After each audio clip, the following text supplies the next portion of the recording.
I have a man there. They're executive. Yeah. Mitch has. This is so great, so organized. I love these little pieces and stuff. I just got them. No, they're called them MERS. If you need a charger, so we know where to go. No, just behind the computer. This is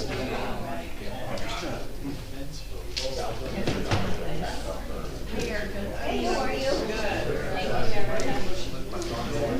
Thank you. I will need to get two copies. Okay. 3 people. This is her. I know she will need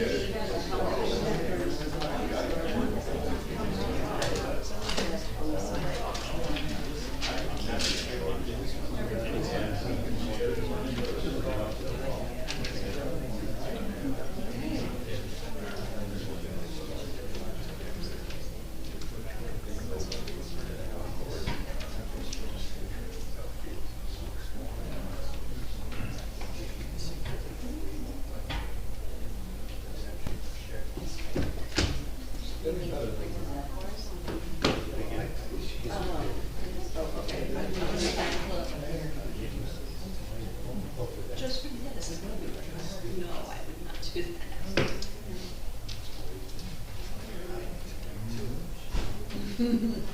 You have pictures.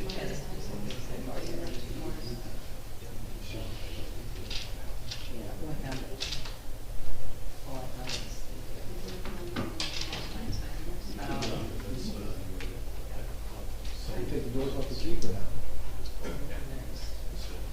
That's how, yeah.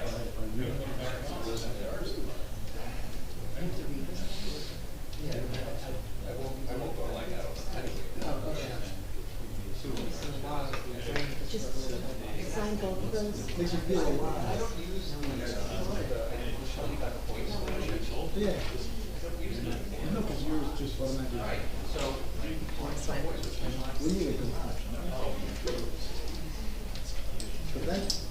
Appreciate it.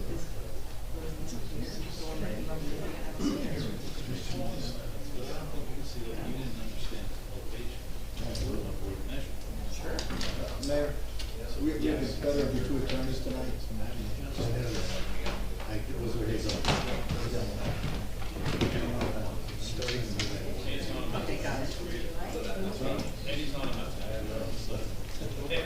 That's good, right?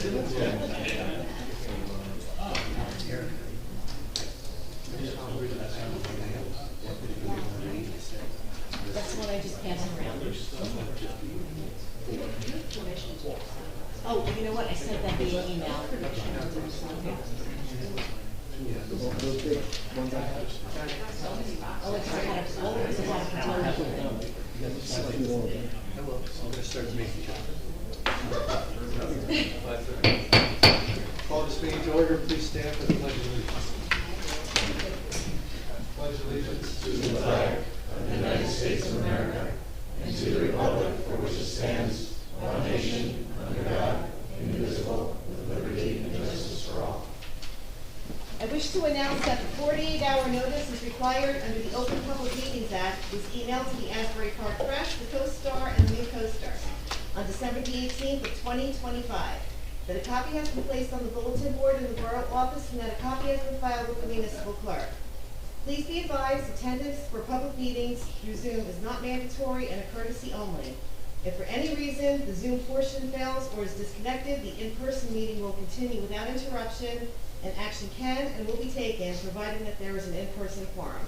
Mr. Noble? Here. Ms. Greenblatt? Here. Mr. Carr? Here. Mr. Nowicki? Here. Mayor Gubitosi? Here. Let's see. Good evening, everybody. We have a solid agenda tonight. I think we'll move through it at a pretty good pace. We're starting off probably with our high spot, welcoming a new officer to our ranks at Bradley Beach. So item number 5 on our agenda, I'll draw your attention to, is presentations and bids. And the first item on that is oath of office for probationary police officer Samuel Forgak. So I think I will be leading that oath of office. Chief? Okay, want me to introduce, please? Good evening, everyone. My name is James Arnold. I'm the police chief here in Bradley Beach. First and foremost, as always, I want to thank the mayor, the council, business administrator for your continuous support, your unwavering support of the police department. It really means a lot to us, and just your willingness to listen and understand our needs that we need for the community. So very much appreciate that. With that said, I want to introduce our newest regular police officer, Sam Forgat. Sam came to us 2 years ago as a Class 1 at the recommendation of his older brother, Adam, who's here tonight. He was also a Class 1 and Class 2 for us. He's now a regular police officer in Marlboro. So thank you for the recommendation. It worked out very well.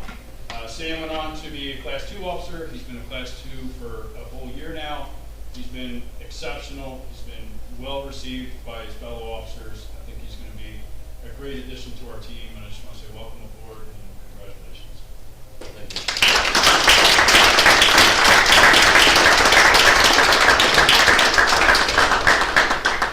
Let me see what we've got here, Erica. 2 copies? 2 copies, yes. All right, so, normally Sam, I'm going to read this and ask you to repeat after me. Want to get one? Somebody's holding on. Yes, yes, and do you have anyone to hold the Bible for you? Yes. Good evening. So you will be raising your right hand, putting your left hand on the Bible. Please repeat after me.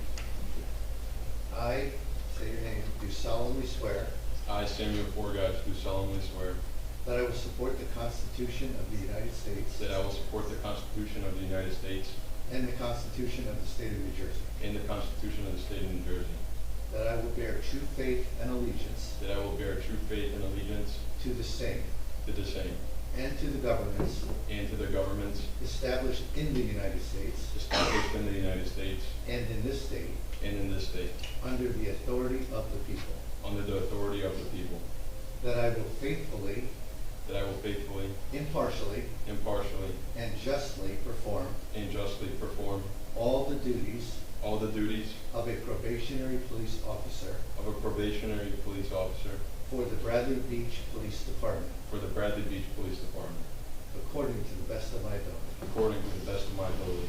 So help me God. So help me God. And that is complete, sworn in, and subscribed before me this 19th day of May, 2026. So,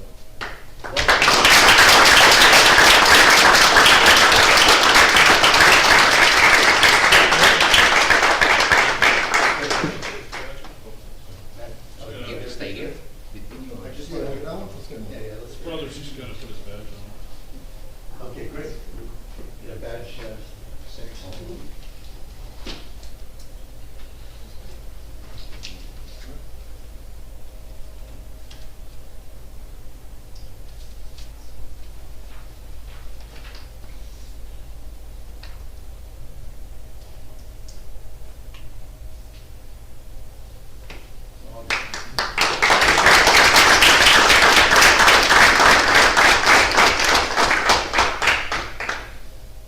You have the chief and the rest of the department.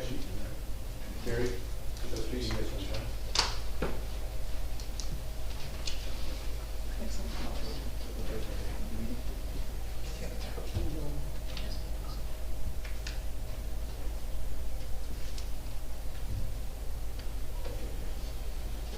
Thank you.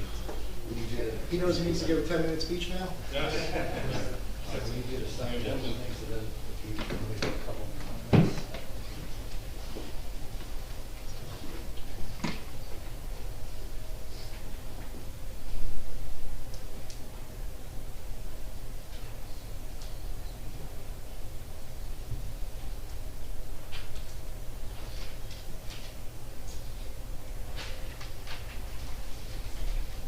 Mr. Terry? Yes. First of all, I'd like to thank the mayor, the council, chief for giving me this opportunity at such a young age. I'm very grateful. I want to thank all the patrolmen for helping me get here, teaching me your skills. Most importantly, my family for supporting me through all this, and my brother for being my role model. Right. Yes. Thank you guys, all of you.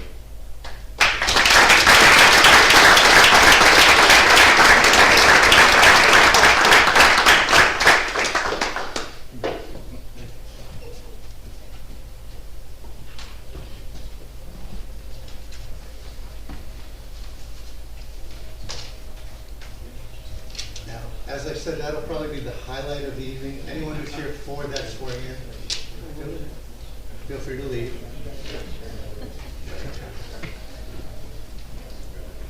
And for those of you who are gluttons for punishment and are going to stay for the rest of the meeting, we will continue to.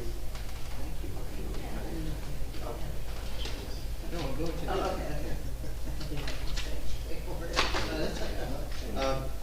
We have Resolution 2026-145, appointing of our probationary police officer, Samuel Forgat. And I will make a motion that we approve Resolution 2026-145. Second. Ms. DeNoble? Yes. Ms. Greenblatt? Yes. Mr. Park? Mr. Nowicki? Yes. Mayor Gubatosi? Yes. All right, the next item on presentations and bids is actually a presentation on a digital beach. And I believe this gentleman is going to lead us. Kevin, yes, Kevin. Thank you. My name is Kevin Bright. I'm from My Beach Mobile. Grab the podium, yeah. So just, Mayor, 30 seconds of background. Councilman Rich Park was the one who brought this idea to my attention. I reached out to this company. They provide digital beach access. I vetted them with other towns up and down the Jersey Shore. The one that people may be familiar with is Ventnor, which is just south of Atlantic City. They now are 100% digital beach using the services of this company. So I asked them to come make a presentation to the mayor and council tonight. We have a slideshow. Is it Michelle? Yes. Can she hear me? She can There hear we go. All right, thank you. Thank you. Put it up there. Wizard. And you gotta go back, please, to slide 1, or 2 rather.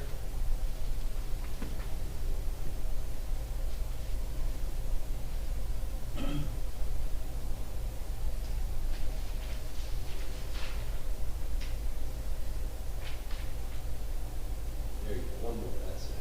Okay, so thank you, everyone, for your attention, and I'm gonna be as quick as possible. I don't want to make this any longer than possible, or than necessary, rather. But, yeah, we are My Beach Mobile. We are a digital beach. I call them tags. I apologize. I'm from the South. I'm not in beach badges up here, I believe, right? So if I say tags, just understand that, just accept my apology from the outset. But we are basically the digital beach badge provider in New Jersey right now. We are an app called My Beach Mobile. You know, I guess for better or worse, you know, your phone is a part of your life in this day and age, and even going to the beach. I think most people, you know, as the icons show, you know, if you're going to go to the beach, you're going to, you know, use your Park Mobile app to pay your parking. You're going to maybe listen to some music on Spotify, Kindle, and so the idea is that the beach badges should be just as convenient and accessible for people going to the beach. So next slide, please. So what we are is a digital app, and it's a proprietary app that allows users to buy and use beach badges on the mobile device. They are obviously, you know, there are many advantages to them, being the fact that they're digital on your device. You can't lose them, you can't misplace them. If you bring in your phone to the beach, which probably most people do, you know, you're not going to forget them at home, which is nice. So it's just really a very simplified process. Removes the necessity of, like, you know, showing up in person, picking up your badges, and et cetera. So it's obviously environmentally friendly, it's safe, convenient, and secure, and it just sort of simplifies the whole process. So next slide, please. So some of the benefits are, and we'll kind of go through, there's a video further along that shows how the app actually works, but a couple of the benefits are that it's fraud resistant. So we have a system in place that I'll show you in a minute, where the screen, you know, prevents screen recordings and screenshots. Because obviously, if you're using a QR code for something, one of the concerns a lot of towns have is, can somebody just screen record this, or can somebody screenshot this and, you know, send it to a friend? So we have technology to prevent that. We are built for beaches. I don't know if everybody remembers Vipley. They were a company that was around for a while, or an app. They were made more for like general admission, and they sort of adapted that model to beaches, and, you know, they were pretty prevalent up and down the coast here in New Jersey, but they weren't made for beaches. They sort of like shoehorned the towns and beach badges into their existing app. We built this app specifically for the purposes of making beach badges digital and also facilitating the sale of physical tags, which I'll talk about in a moment. And the best benefit probably for everyone here is that it's no municipal cost, so it doesn't cost the town anything at all whatsoever. The way the app works is we charge a small fee on top of the cost that we transfer to the town for the badges. Next slide, please. So presently we are in 10 beach towns. We started this about 7 years ago, so around 2019. Long Beach Township was our first town. We've been in that town. This is, I think, our 4th season there. And we've slowly added towns along the way. I think the most recent town is Brigantine, which just signed on this year. But we have, obviously, pretty good track record. We've been in business for 7 years, and it did take us a while to get our first town, so we've had business for about, this is our 4th season coming into it now. Next slide, please. And so here are some of our, I was talking about anti-fraud and security measures. The one measure that we use is an IME detection system, and that basically prevents users from sharing their login credentials, which I think Netflix had the issue with that. Basically what it does is the app will record the IMEI number from the device you log in on, and then if you are allowed to log in on a separate device, if, for example, you get a new phone, but what happens is the original device gets locked within the database. And so you can't, if you share your credentials to a different device, that's permitted, but you can't then log back in on the original device. So it's a little, a little bit of a peace of mind that you're not going to get people sharing badges, by just sharing their login credentials. So it's another sort of fraud prevention. We use what's called Stripe, which is our back-end payment processing service. We're the biggest in the world. We don't actually handle the funds. We pass all of the information from the app through Stripe's third-party API. Stripe then takes the transaction. If the town decides to sign up, you would have a bank account through Stripe. You would have a back-end portal that you can access. You can see all the data in real time, and Stripe will route that money to your account and then route our fee to our account. And we never touch your money. We don't have access to it, and you can see everything happening in the back end. So it's kind of a trustless system, backed up by Stripe, as I mentioned, is the biggest payment processor in the world. The dynamic in-app verification, so I talked about before, and we'll look at that in a minute, basically prevents screenshots. And so unlike a web-based platform where you can just screenshot or you can forward an email, this is a much more complicated and complex system designed to keep everybody honest and prevent people from trying to get on the system. Next slide, please. Some of the features are that it is offline capable. You do need internet to buy your beach badges, but once you have them on your phone, you don't need internet to use them. So it's designed to work even if there's not internet available at the time of use. We have an animated QR code, which we're going to look at in a minute, which is part of the prevention of doing screenshots. And we offer full training and support, and so when we sign a town on, we will show up either in person or over Zoom. We can train your beach badge checkers so they understand how the app works and what they should be looking for. It's very simple, but we obviously are around. We're local. We're all from South Jersey, but we're not in some other country. We're here. We're here to help and offer support as we go forward. As I mentioned, this is built for beaches and was founded by people right here in New Jersey. Next slide, please.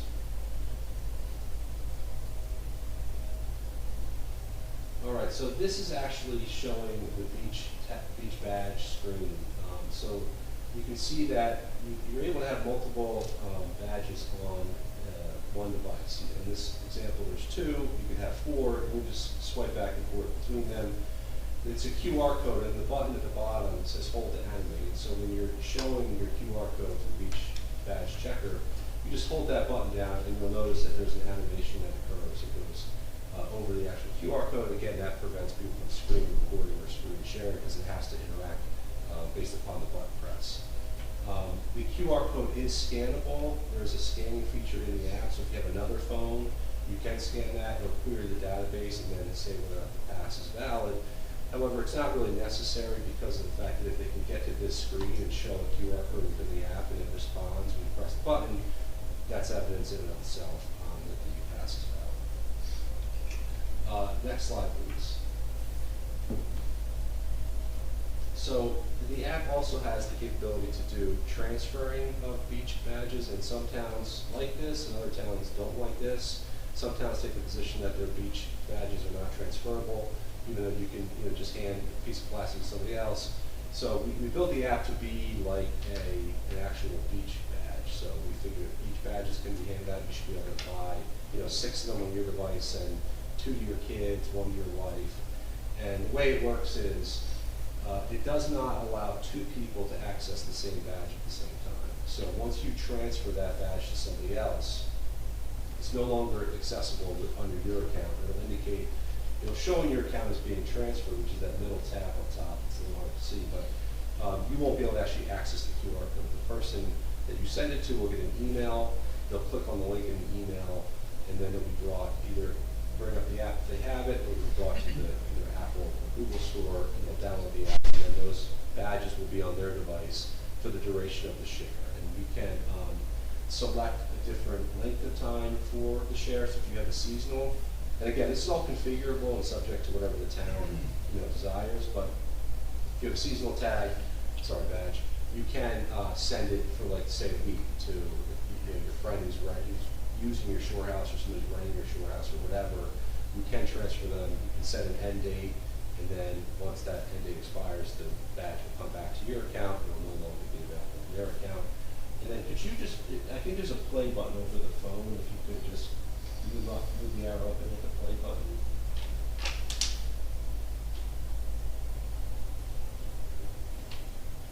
Michelle, did we lose you? There we go. Go up, hit that play button for me. Yep. Go back to the last slide, sorry. Then go up to the actual QR code on the device.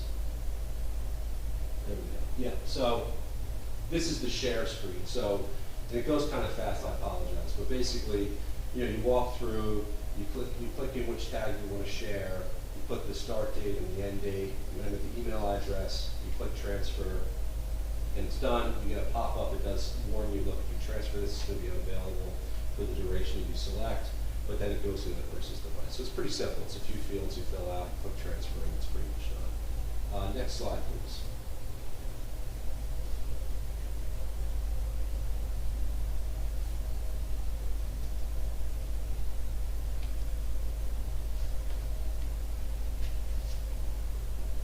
Okay, so I also mentioned that we can, Ventnor, Matt is correct, the Ventnor is 100% digital. We've had some towns that do that. We don't have to be 100% digital.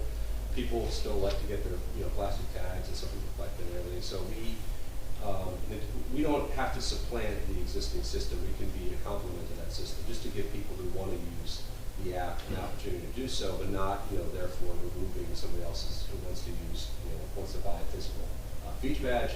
And we can actually facilitate the sale of beach badges in the app, physical beach badges. And the way that works is, as you can see on the screen here, you'll buy them in the app, and then there's a drop down. Do you want a digital or do you want a physical? If you select physical, there'll be a pop-up that says, you're buying a physical beach badge, you have to pick it up and we'll put the location where it has to be.